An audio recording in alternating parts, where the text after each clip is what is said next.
Assalamualaikum dan salam sejahtera. Kali ini cikgu akan membicarakan tentang aplikasi pembezaan titik pusingan dan sifat titik pusingan. Baiklah, tanpa membuang masa, mari kita lihat. Di sini cikgu telah menghasilkan sebuah graf di mana fungsi graf ini adalah fungsi kubik, iaitu y sama dengan negatif x kuasa 3 tambah 3x tambah 8. Okey, kuasa tertinggi dia adalah kuasa 3. Kemudian kamu boleh lihat ini adalah titik yang cikgu telah pilih sebelum cikgu plot. Itulah. Okey, sekarang cikgu dah plot, ini hasil dia. Alright. Sebelum kita mula, mari kita lihat dulu tentang bentuk graf kubik ni. Kalau perasan, graf kubik ni bermula daripada bentuk ataupun titik yang paling tinggi di sebelah kiri, kemudian dia turun ke titik paling rendah di sebelah kanan. Okey, dan ketika graf ni menurun, lihat cursor cikgu. Ketika graf ni menurun, didapati bahawa terdapat satu, dia akan break kat sini, berhenti, kemudian dia akan mula naik, tak tinggi sangat, kemudian dia akan berhenti semula dan dia akan mula turun. Okey, tempat dia berhenti ni ataupun kalau di yang ini kita panggil sebagai pergerakan lah. Tempat dia berhenti ni kita namakan dia sebagai titik pusingan. Titik pusingan. Jelas? Okey, titik pusingan. Okey, cuma kalau ada graf ni kita nampaklah titik pusingan dekat bawah kita panggil titik minimum. Kalau graf tu naik pula, dia berhenti kemudian dia mula menurun, ini kita panggil titik maksimum. Jelas? Di bawah minimum, atas maksimum. Itu kalau ada gambar graf. Kalau tak ada macam mana? Okey. Kalau tak ada, kita boleh tentukan titik ini minimum ataupun maksimum dengan menggunakan kaedah pembezaan. Okey, untuk titik minimum dan maksimum, kita terus spesifik kepada pembezaan tahap kedua. Okey, macam mana cari titik pusingan? Pembezaan tahap pertama. Okey, so dekat sini, y sama dengan negatif x kuasa 3. Lihat perkali x kuasa 3. Perkali x kuasa 3 ataupun kita boleh simpulkan dia sebagai a sama dengan negatif 1. Nampak? Negatif menunjukkan graf itu menurun ke bawah. Okey, graf itu menurun ke bawah. Okey, sekarang mari kita terus pergi kepada aplikasi.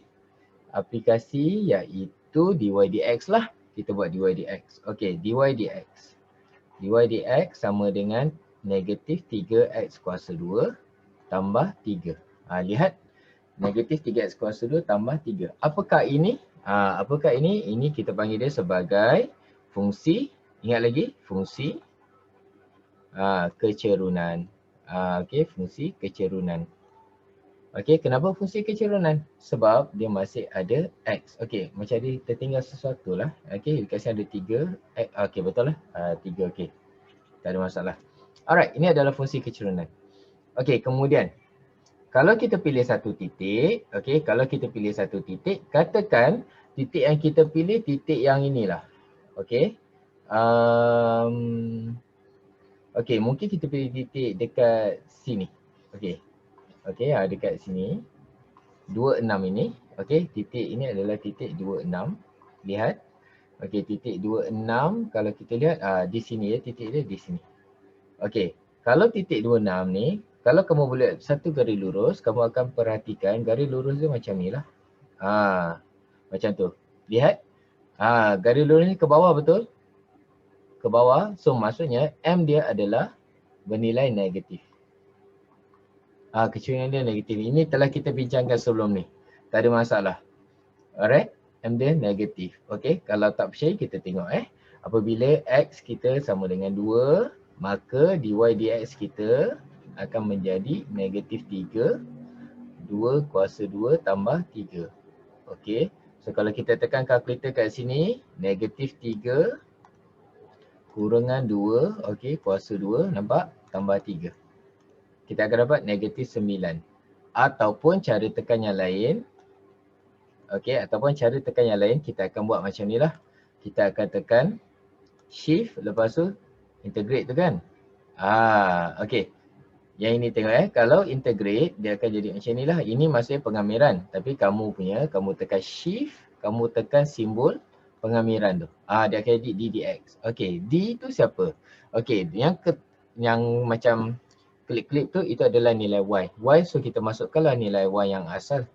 Okey, X kuasa 3 tambah 3X. Okey, cikgu masukkan tambah 8. Lepas itu nilai X yang kita nak adalah 2. Tadi titik 2. Ingat lagi titik 26. So tekan sama dengan jawapan dia -9. Lihat. Di sini apa yang cikgu boleh cakap, -9 menunjukkan graf ini adalah kurang daripada sifar. Maka bila dy dx kurang pada sifar, dia adalah apa? Dia adalah kecerunan negatif. Itu. Okey, ini yang kita dah bincang sebelum ni. Okey, cikgu cuma ulang semula saja. Okey, kemudian sekarang kita akan berbincang tentang titik pusingan. Okey, untuk titik pusingan, sebenarnya titik pusingan yang kita bincangkan dekat graf ini ada dua. Satu minimum, satu maksimum. Okey, perkataan dengar titik minimum ataupun titik maksimum. Okey, sebenarnya kedua-dua ni adalah di dalam satu set yang dinamakan titik pegun. Okey, kalau cikgu lukiskan ni, ini adalah titik pegun. Semua ni adalah titik pegun. Nampak tak? Cumanya kalau ada kuasa yang lebih lagi, kuasa 4 ke apa, dia ada satu lagi kita panggil titik lengkung balas. Titik lengkuk balas. Yang ni. Okey, yang ni kemudianlah cikgu akan terangkan. Okey, yang pertama untuk hari ni cikgu akan membincangkan lebih kepada titik minimum dengan titik maksimum. Siapa tu? Itu adalah di bawah titik pegun. Titik pegun tu macam mana? Titik pusingan ataupun titik lengkuk balas. Okey, sekarang ni kita pergi dekat titik itulah. Okey, so kalau kita lihat dekat sini, apa yang berlaku? Cikgu suruh ingat sebelum ni untuk mencari titik pusingan ataupun titik pegun yang kita nak ni. Okey. Kenapa titik pegun tadi? Sebab dia ada satu minimum, satu maksimum. Okey. Ada satu lagi lengkuk balas. Okey, tak ada dalam ni. Alright, okey. Sekarang ni kita tengok dekat sini. Okey, apa yang berlaku? Dekat sini adalah dy dx sama dengan sifar. Sama juga dekat sini. Nanti mesti pelik. Cikgu, kenapa ada dua? Kenapa ada dua? Okey, sebabnya adalah, cuba kita lihat. Apa yang berlaku kat sini, dy dx kita siapa tadi? Dy dx kita adalah fungsi kecerunan tadi 3x kuasa 2 tambah 3. Ini betul? Alright. Kemudian apa jadi kalau kita buat dia sama dengan sifar? Maksudnya, negatif 3x kuasa 2 tambah 3 ni sama dengan sifar. Alright. So apa yang berlaku dekat sini, okey, mungkin cikgu boleh buat macam ni lah. Okey, 3x kuasa 2 sama dengan 3. Okey, nampak? Nampak tak? Cikgu pindahkan 3x kuasa 2 ke sebelah kanan, dia jadi positif lah. Okey, maka x kuasa 2 sama dengan 1. Okey, jelas? Maka x sama dengan tambah tolak 1. Yang ni bila kuasa 2, punca dia selalunya melibatkan dua jawapan lah. Dalam kes ni, tambah tolak 1. Maknanya positif 1 dengan negatif 1. Alright? Nampak tak? Sebab tu cikgu cakap ada dua titik pusingan. Ataupun kita boleh panggil titik minimum atau maksimum. Tapi mana satu titik minimum, mana satu titik maksimum? Kalau kita lihat dekat sini, yang bawah ni kita dah panggil dah titik minimum. Yang atas ni titik maksimum. Okey. Tapi kalau dia tak bagi graf, macam mana nak tahu nilai itu minimum atau maksimum? Okey, cara paling mudah adalah kita boleh buat dy dx untuk kali kedua. Okey, mari kita cikgu contoh dekat graf lah. Okey, kalau cikgu buat dy dx untuk kali kedua, contoh kita ambil yang dekat sini. Titik sini, x dia adalah negatif 1. Cikgu tak cari y lagi, biar dulu. Okey, yang ini pula titik dia adalah positif 1. Y pun tak ada. Okey, so dalam kes ini, bila kita buat kali kedua ataupun kita cakap d double prime ataupun d kuasa 2y dx kuasa 2. Okey, kita bezakan lagi sekali. Negatif 3x kuasa 2 tambah 3 ni kita bezakan. Kita akan dapat negatif 6x. Nampak? Negatif 6x. So daripada sini, negatif 6x ni kita masukkan nilai x dia, x adalah negatif 1, maka jawapan kita akan dapat 6. Apa yang berlaku dekat sini? 6 ini lebih besar dari sifar. Maksudnya dia adalah minimum. Okey, jelas? Okey, tak apa. Cikgu tunjuk lagi satu yang sebelah kanan ni pula. Okey, yang ni. Dekat sini kita pun buat d kuasa 2y, dx kuasa 2 masih sama 6x. Okey, apakah nilai x dia? Nilai x dia 1 ni, nampak tak? 1. Okey, maka negatif 6 darab 1, jawapan kita adalah negatif 6. Ini bermaksud dia lebih kecil dari sifar. Ini maksudnya dia adalah maksimum. Ini adalah titik maksimum. Okey, jelas? Alright, okey. Macam mana nak cari titik? Macam biasalah. Okey, lihat kalkulator.